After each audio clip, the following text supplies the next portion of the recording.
ٹھیک ہو گیا.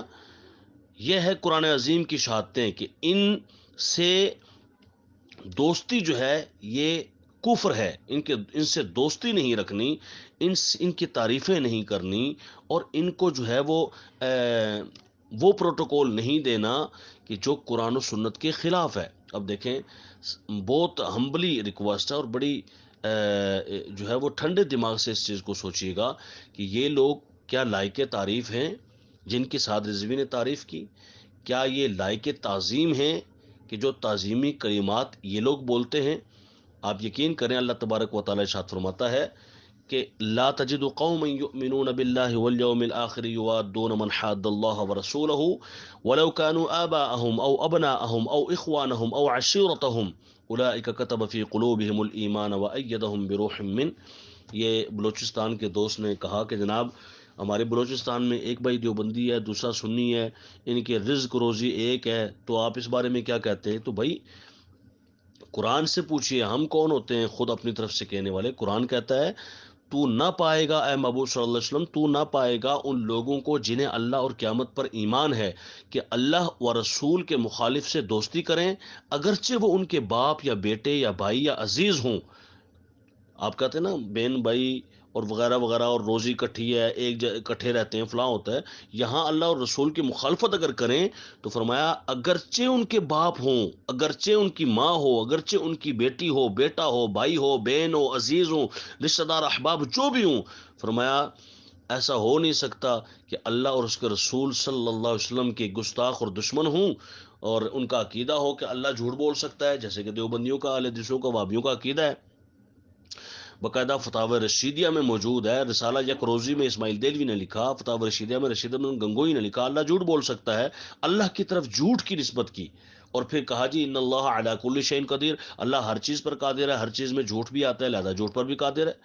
حالانکہ ان اللہ علی ما یشاء قدیر ہے کہ اللہ ہر چاہی ہوئی چیز پر قادر ہے اور اس کی چاہت میں جھوٹ نہیں. ٹھیک ہے. اب وہ کہتے نہیں بولتا نہیں ہے، جھوٹ بول سکتا ہے. اگر ہم کہیں کہ بھئی کوئی چیز نہیں کر سکتا تو اس کا مطلب ہے وہ کچھ نہیں بھی کر سکتا. تو بھئی بات یہ نہیں ہے کہ کچھ نہیں کر سکتا، بات یہ ہے کہ نسبت جو اللہ کی طرف کی جا رہی ہے کیا وہ ٹھیک ہے یا غلط ہے. تو اس جھوٹ کی نسبت یہ کفر ہے. ٹھیک ہے. دیکھیں کیا یہاں لفظ زنا لگا کے اس نسبت کو، ٹھیک ہے، جیسے کہ اللہ تعالیٰ جھوٹ بول سکتا ہے تو جھوٹ کی جگہ زنا کی نسبت کو اللہ کی طرف منسوب کر سکتے ہیں. تو سارے وہابی دیوبندی کہیں کہ نہیں کر سکتے جی، او ہو یہ بہت غلط بات ہے. تو جھوٹ اچھی بات ہے، جھوٹ بھی تو بہت غلط بات ہے. ٹھیک ہے. جھوٹوں پر تو اللہ کی لعنت ہوتی ہے. اسی طریقے سے یہ عقیدہ کہ حضور علیہ الصلوۃ والسلام کا علم کم ہے اور شیطان کا علم زیادہ ہے، اور اسی طرح یہ باتیں کہ حضور علیہ الصلوۃ والسلام کے برابر اللہ تعالیٰ چاہے تو کروڑوں پیدا کر ڈالے، حالانکہ اللہ کی چاہت میں ایسا نہیں ہے. اللہ نے چاہت بتا دی ہے قرآن کے ذریعے، ما کان محمد ابا احد من رجالکم ولکن رسول اللہ وخاتم النبیین. محبوبہ تجھے آخری نبی بنایا بس، اور کوئی نہیں آ سکتا. جبکہ وہ بھی کیسے کہتے ہیں آ سکتا ہے. تو ایسے لوگوں کے ساتھ مل کر پھر میرا سوال ہے تمام اس قیادت سے اور سعد رضوی اینڈ کمپنی سے کہ یہ خدا را امت کو بتائیں، کیا یہ کہہ سکتے ہیں، بتا سکتے ہیں کسی پلیٹ فارم پہ کہ جناب، کیونکہ یہ کہتے رہتے ہیں نا کہ فلاں سن میں فلاں ہمارے سنی عالم نے فلاں وہابی کے ساتھ مل کر ختم نبوت کا کام کیا، فلانے کے دور میں، فلانے کے دور میں، فلانے کے دور میں. تو بھائی ایک ہی سوال ہے، کیا آپ یہ بتا سکتے ہیں کہ گستاخ رسول کے ساتھ مل کر ختم نبوت کا کام کیا جا سکتا ہے؟ اور وہ گستاخ رسول کہ جسے عام کسی مولوی نے گستاخ نہ کہا ہو اس کی غلط عبارت کی روشنی میں، کفری عبارت کی روشنی میں، بلکہ اس نے کافر کہا ہو، فتویٰ لگایا ہو گستاخ رسول کا اور کافر کا، جسے دنیا امام اہل سنت، امام عاشقہ، امام محمد رضا خان کہتی ہے. اور فرمایا کہ من شک فی عذابہ و کفرہ فقد کفر. ان کے تو کفر میں شک کرنا بھی بندے کو کافر بنا دیتا ہے.